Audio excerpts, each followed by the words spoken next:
Alright. Alright.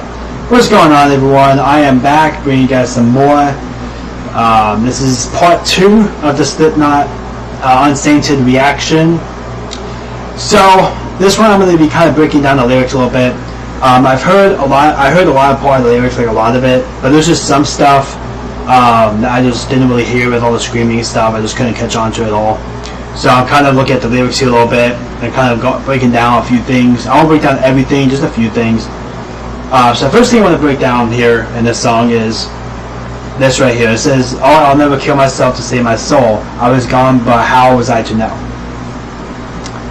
So I think what he was trying to say there is this song must be something about depression, if that's what I think. Because he's talking about he'll never kill himself, and usually when you have depression, you think about suicide. You know, you go towards the suicide side. And I think he was talking about, like, you know, depression and going into suicide and then killing himself to try to free him from being in depression, from, you know, actually, what am I trying to say here? Like, from actually, like, living in a depressed life. So he was saying, you know, kill myself to save my soul, to save his soul from depression. But he said that I'll never kill myself. So he's like, I'll never do suicide just to save my soul. If that makes any sense. And then I was gone, but how was I to know? Like I said, I have to listen to it a little bit more to really understand it completely. But usually, sometimes when you go into suicide, you're gone, obviously, but you don't know about it. You don't realize what just happened because you're gone. So maybe that's what that means, or something like that. It says, "I didn't come this far to sink so low. I'm finally holding on to letting go." Now, this one is pretty interesting to me. So he said, "I didn't come this far to sink so low." So I think what he's talking about there is, again, about depression, that he didn't come this far in life, have all the stuff that he earned in his life. He didn't come this far in his life to sink so low, to not be important. To be a low grade, like to be so low. Like, he was trying to come far to be big, yet he sunk really low by coming far. And he said, "I didn't come this far just sink so low." He came far to be big. And then he says, "I'm finally holding on to letting go." And with that, he was probably thinking about suicide, or the person that he's talking about. I don't know if it was about him or about someone else in his life, but he was saying, like, "I'm finally holding on to letting go," as in, like, the person was finally holding on from suicide, like, finally not thinking about suicide, trying to get away from that point, trying to get away from suicide instead of just letting go, which means just letting it happen, do suicide, you know. So I think he was talking about there, the person was finally holding on to letting go, like finally holding on to his life and not wanting to kill himself. And this says that a couple more times. Now, this is when the verse happens, when the first part of the screaming happens.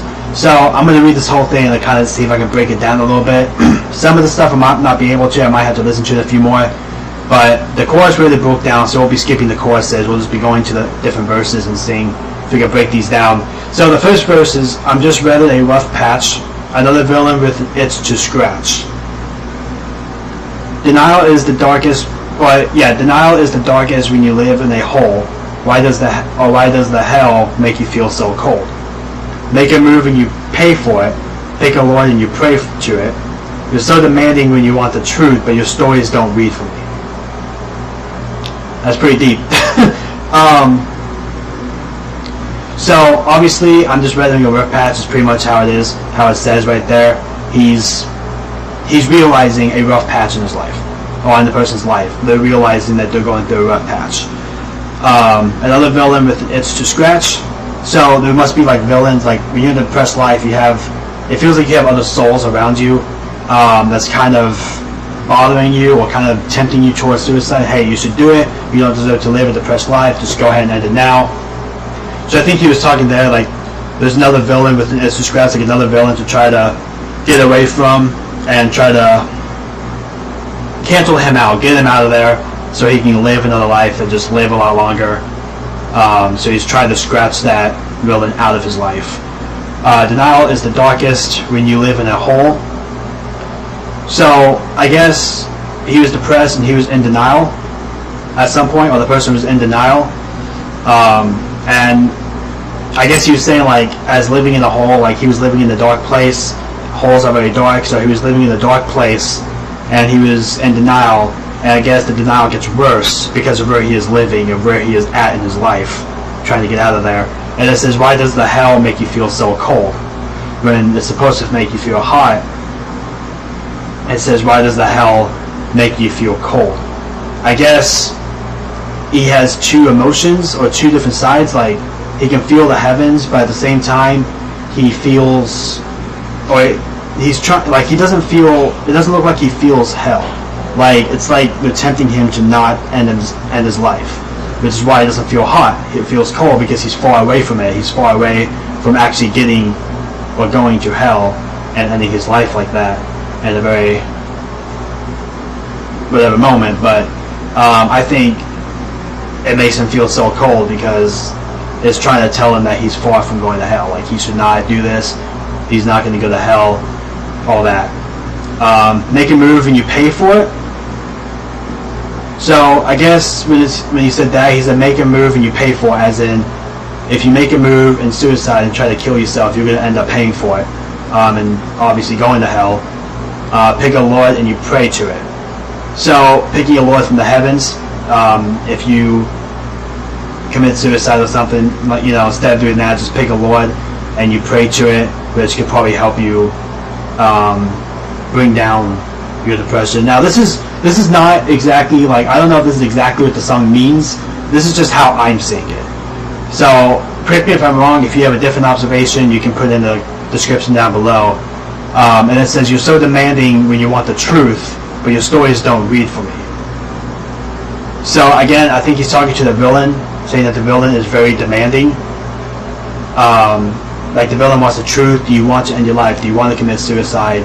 Do you want to go to hell? He wants the truth.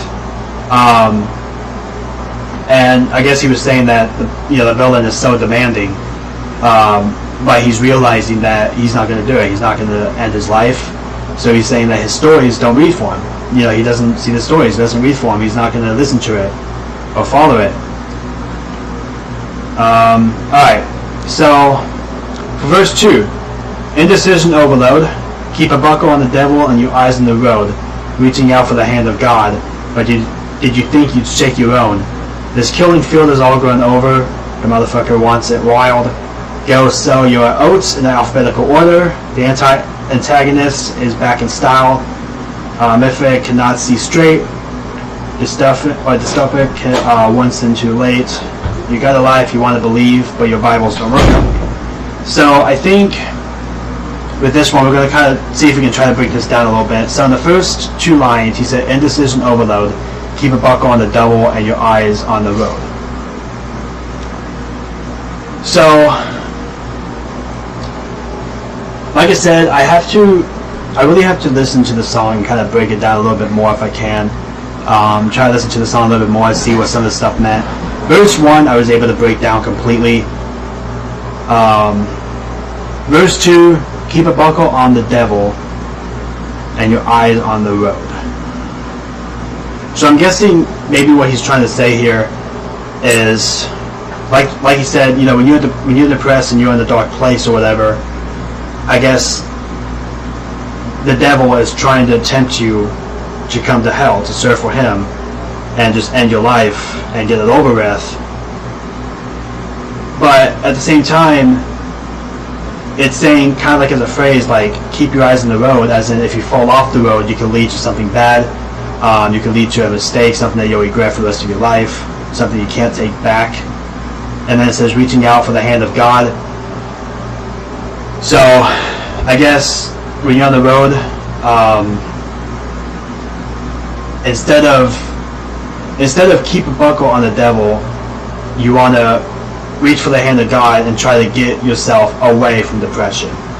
Kind of get yourself into a better life, change your life, get out of the suicide state.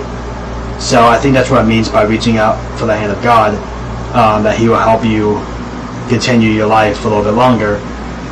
But did you think you'd shake your own? As in, like, he ended up getting out of a depressed life on his own. This killing field is all grown over. Your motherfucker wants it wild. I'm gonna have to read that a couple more times before I can actually break that down. Same with this. Go sow your oats in alphabetical order. The antagonist is back in style. Myopic cannot see straight. Dysphopic, one sin too late. You get a lie if you want to believe, but your Bibles don't work on me. So for the rest of that, I'm going to have to kind of read that a couple more times before I can break that down. The bridge, okay, so it says, did you think you could win and fill me in? Did you think you could do it again? I'm not your sin. I was all that you wanted and more, but you didn't want me. I was more than you thought I could be, so I'm setting you free, I'm setting you free. You've killed a saint in me. How dare you martyr me? You've killed a saint in me. So I guess this is when he was actually talking to the devil, telling him or asking him, did you think you could win? Did you think I would actually go into depression? And then he kind of wants him to fill him in on why he thought he would win. Then I guess the devil has tried a couple times to kind of commit him to going into suicide from depression. He said, did you think you could do it again? I'm not your sin. So I guess he's saying, like, he's not the sin that he was looking for. He has the devil of, if he, like, did he think that he could really do this again and try to tempt me into suicide when I'm already getting away from it? So go away, devil. I'm not your sin. I'm not who you want. But then I guess this is when it says, I was all that you wanted and more, but you didn't want me. Okay, so I think this is when the devil was speaking to him, saying that, like, I was all that you wanted and more, but again, you didn't want me. Like I said before, did you think you could win? You're not going to get me. I'm not your sin. And the devil was like, you didn't want me. I was all you wanted. I was more than you thought I could be. So I'm setting you free. I'm setting you free. So now the devil is setting him free out of depression and getting himself out of that state, because he tried and he failed. And then he said, you killed the saints in me. How dare you martyr me? And then the outro is just repeating itself. You killed the saint in me. How dare you martyr me? So this whole song, from what I see from it, it's about, it isn't, I mean, I can tell that it's about depression. What I can't figure out is who. Like, who is this about? I've had people saying that this could be about the singer, Corey. I've had people say this could be about someone that he had in his life that maybe took her life or something. I'm not really sure, but I can definitely tell just by reading these lyrics that it's definitely about depression. It's a very deep song, it's a very metal song, and this is kind of something that metal needed. Like, we haven't heard from Slipknot in a while, and it's just something that metal really needed. It needed something heavy, because all the metal that comes out now is just, it's crap. It really is crap. It's bands that just want, or that just think they can do metal, and they just crap it out. It just sucks. But this right here, I mean, Slipknot has been going on for quite a while, but they haven't had any new albums out in a while.